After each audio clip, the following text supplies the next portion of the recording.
California.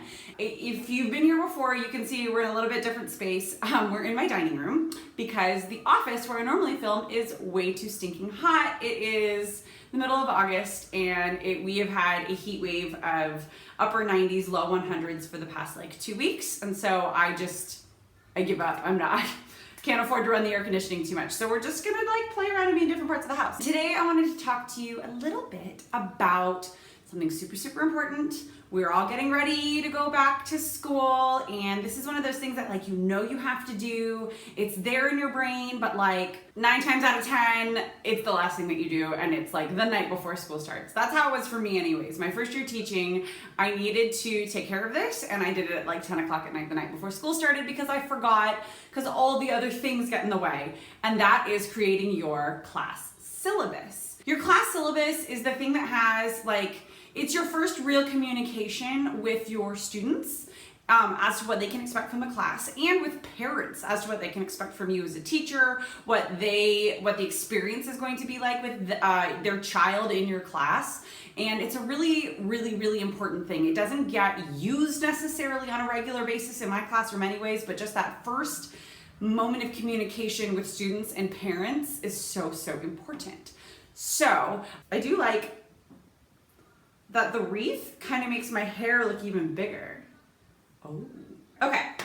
What I did is I sat down and I thought about, okay, if I was going to make a syllabus from scratch, where would I start? Now, I'm about to go into my 12th year of teaching, so like I've done this a few times, and I actually just revamped my whole entire syllabus, which is what made me start thinking about this. So I've got 10 steps, or like 10 tips, 10 things to think about when you're going through your syllabus. But first I wanted to show you mine. I used to just have just like a normal 1-page syllabus. I think I used to have it be front and back, and it just had all the information that was needed, like that needed to be said. It was just in paragraphs or like kind of in 2 columns, good to go. This year, I found this really cute template on Teachers Pay Teachers. The shop is called The Hungry Teacher, and she makes the cutest stuff. I will show you what mine looks like. Look at this. I mean, right? So that's the front page. Look at the back. So cute. And it's like not too cutesy. I mean, if it was up to me, everything would be rainbow and glitter and butterflies and like unicorns, but I teach high school, and so sometimes the kids get kind of weird if you make things too cutesy. Don't worry, my stuff's definitely kitschy and cute and like thematic because I'm a sucker for a theme, but I have to be careful of these things. Kids get weird about stuff. So as you saw, I blocked out just for like the privacy of my students more than anything. Like I'm a pretty open book, but my students don't necessarily need everybody on the internet knowing where they go to school. Okay, so the first few things are just things to think about, and it might not be information that you have just yet. If you're brand new, you might not have done your new teacher orientation. You might not even have keys to your classroom yet. But get this started, make yourself a skeleton of your syllabus, at least know notes of what you want to put where, so that when it comes time to actually making it, you can do it. So like the first thing you need to think about is your contact information. How do you want students and parents to contact you? Do you want them to email you? Do you want them to call the extension in your classroom and leave a voicemail? Do you want them to contact you through like some sort of like a social media app, like Remind, that like texting app, or through your LMS, your learning management system? For me personally, it's email. I used to put my phone number, not my phone number, but like my school extension phone number, and then I realized that I never checked my voicemail. So that wasn't a very effective way to get a hold of me if I never checked my voicemail. So I literally just put my email address, and that's it. And the next thing, number 2, that you should be thinking about are like school-wide or district-wide policies. I really need to get my like adult speech back. I've been in kindergarten and toddler land, so I keep referring to myself in the third person as like mommy. Like mommy would really like you to stop beating up your brother, that kind of a thing. I should probably start speaking like an adult again before I go back to work. I don't know, it could be a plus. Yeah, think about policies. When I think about like middle school, if you're a middle school teacher, think about gum. That's a thing you might need to talk about if there's a school-wide gum policy. Electronics, like kids with their devices, food and drink, There might be homework policies. There might be school-wide grading policies. There might be things about absences and tardies and that sort of thing that you need to put on a syllabus so that it's in the forefront of people's minds as they are entering your classroom. The third thing to think about is what kind of an online presence is your class going to have? Are you going to use your school or your district's LMS, your learning management system? My district uses Canvas and Synergy for grading, and it's kind of awesome. But this year what I'm going to do is I'm going to make my Canvas page with a link on it to a Google Classroom, because Google Classroom is kind of the bomb. Oh my gosh, I just said the bomb for the first time since 2009. But Google Classroom integrates with Synergy, which is our gradebook system and our attendance system. And so if I can really figure out how to make that work, I can put, for my own 10th grade English class, I can put assignments up on Google Classroom that both students and parents can see. They can see on the Google Calendar because that integrates automatically. And then I can grade them right then and there on our classroom page. And if it works, it'll integrate and populate our actual legit gradebook. Think about that. Are you going to make a website? Like a Google site is another great way to make something that's it's really intuitive to use and to create these sites, and they're just easy to send out the link where nobody has to log into anything. You can just send out the link. Don't put anything on there that you wouldn't want public, right? For people to be able to see, because if it's public, then it's public. The cool thing with Google Classroom is that only the people who have enrolled in the class as a student or been invited as a guardian can see it. And it's like I said, this might not be something that you're going to necessarily know about or be able to access until the days leading up to school actually starting, but it's just something to think about. Like, you personally, how do you think you want to handle this kind of stuff? Do you want to, if you're a secondary teacher, do you want to assign projects and assignments digitally and have kids access them that way? Are they going to have access to devices during class? Are you a one-to-one school? Are you a one-to-one classroom? These are just things that I want you to be thinking about. Oh, and one thing is, if you are trying to figure out what your policies are and you just have absolutely no idea because you haven't had your orientation yet, snoop around on the district and school websites. A lot of times they're up there. If you can find a student handbook or a parent handbook or that sort of thing, you're going to find a lot of the information you might be looking for. Just make sure it's up to date, because educators are busy and sometimes things from 2012 might be on the website. You just might want to check.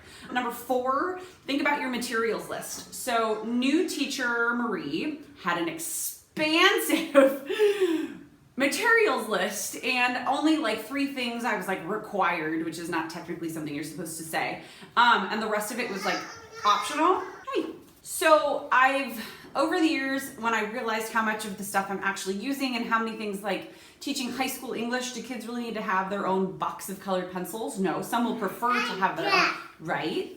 Some will prefer to have their own, but we're not coloring all the time. I actually use them for coding and annotating texts. So it's something that I can provide because they're not going to need 12 colors at a time. I have pared mine down to just a composition book, a regular old college ruled composition book. They need to have pencils and pens, and then some highlighters. Yeah, but your materials list, even if it's something that you haven't quite figured out yet, if you are an art teacher, something like that, just a note that maybe says materials list will be handed out next week in class, or something like that on your syllabus just might be helpful as a place marker. The 5th thing that I want you to think about is expectations, mostly behavior expectations. Guaranteed, especially if you're a brand new teacher, this is something that you had to refine and practice and write out several times during your teacher credential program and through your student teaching. But really think about, with all of these sorts of policies, and I'm going to go more specific on this when I talk about grading policies, think about truly how detailed you want to get into the minutia of things. My own personal expectations are very broad, and they just talk about respect, and then we talk about it more in class, but it's basically respect for those around you, for this place, and for yourself, and that's kind of where it is. But you have your own. Make sure that your expectations are somewhere on your syllabus.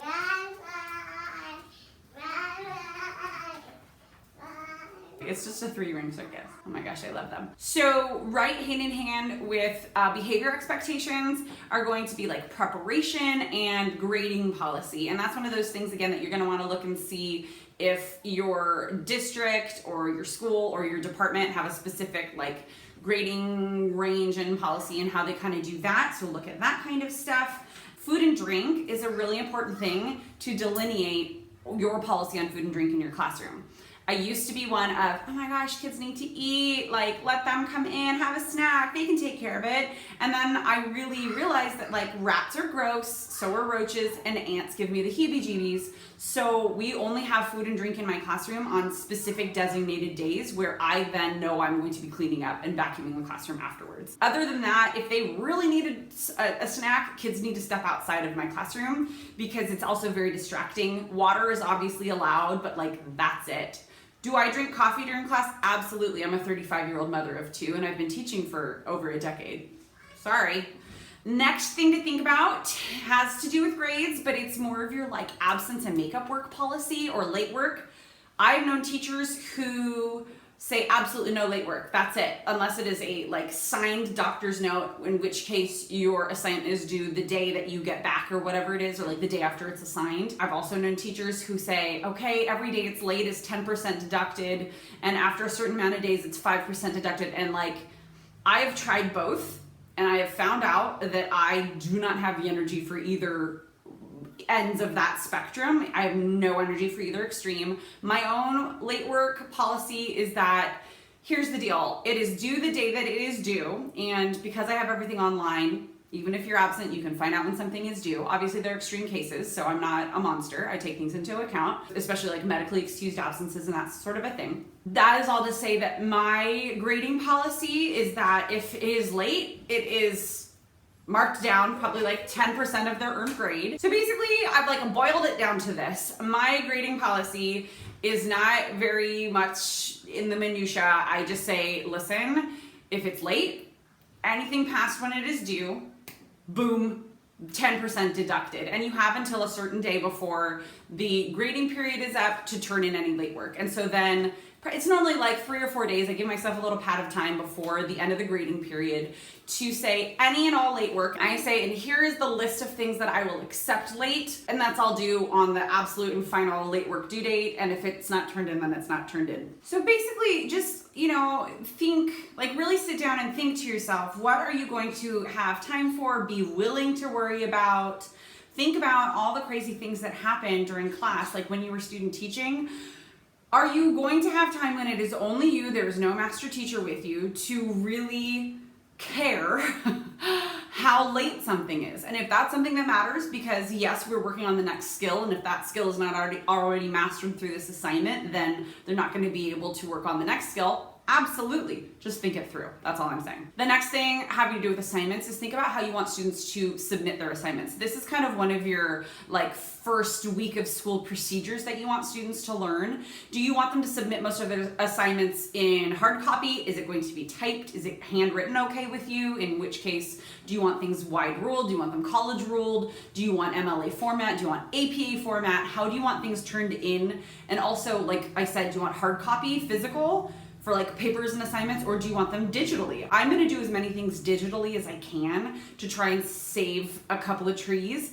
And because as a mom, when I bring papers home, they get spilled on. They get coffee spilled on them in my car or on my desk in my classroom, or when I had babies, my son used to just like spit up all over papers. Probably TMI, but I just like think about these things. Think about homework. How much homework are you going to assign? Is there like a homework policy? I am an assigner of homework. If classwork has not been finished, take it home and finish it. Or if it's like a long ongoing project, like our book clubs that we'll be doing, they're gonna need to read at home. There's no physical way that they're gonna be able to read in class a whole entire book, unless they're a crazy fast reader, in which case, cool. Last thing to think about, 2 things more to think about are your electronic device policy is a big one. And like I said at the beginning of this video, find out if that is something that is school-wide already mandated or district-wide already mandated, or if that is completely up to your discretion. When I was first teaching, there was a school-wide policy where absolutely no questions asked, not allowed to see any devices. Oh, and now it's like totally different. Cell phones aren't going anywhere, tablets aren't going anywhere, Apple Watches aren't going anywhere, and that sort of thing. And so rather than fight it, we need to embrace technology more. There's never really a time that my phone is not with me and I'm an adult. So it is my responsibility then, in my own estimation as an educator, to teach my students how to use their electronics responsibly. Therefore, if it's out on their desk, I don't care. It needs to be upside down and it needs to be on complete silent, because if it's buzzing and flashing and like doing things, then it's going to be a distraction. But we're also going to be using their devices during class for research, for polling, for quizzes, for all sorts of different things. So I want them to learn in my class how to use these things responsibly and appropriately. That is written explicitly in my syllabus. The very last thing to think about is, what format do you want your syllabus to be? Do you want a visual syllabus like this one, in which case you can find some really awesome templates on Teachers Pay Teachers? Or do you just want like plain text? Are you going to run these off and hand them out and have like a little slip of paper for a parent signature? Are you going to do this digitally? This year I'm trying it a little different. Like I said, I'm trying to go as digital as possible. And so rather than having anybody print this because they're just gonna lose it, who cares? It's always available online, so just leave it there. I'm having kids go over it with their parent or guardian, and then having their parent or guardian fill out a Google form that gives me their student's name, their first and last name, and the contact email that they would prefer I use, because then I can sign them up for invite them to my Google Classroom. Could kids totally lie and just like do the Google form themselves? Sure. Could kids totally lie and just forge a parent signature themselves? Yeah, so a kid that's gonna do that is gonna do that anyways. There's not really a whole lot of preventing it, but at least I'm collecting emails this way. Win-win for me. I hope that this has been helpful and informative, and if you have any questions about this sort of thing, please pop them down in the comments below. If this is the sort of thing that you are interested in seeing, I am going back into the classroom after a couple years on special assignments, so I'm thinking about all this stuff right now. Go ahead and drop a comment down below and let me know what sorts of things you would like to find out about. Uh-oh, she's looking for you.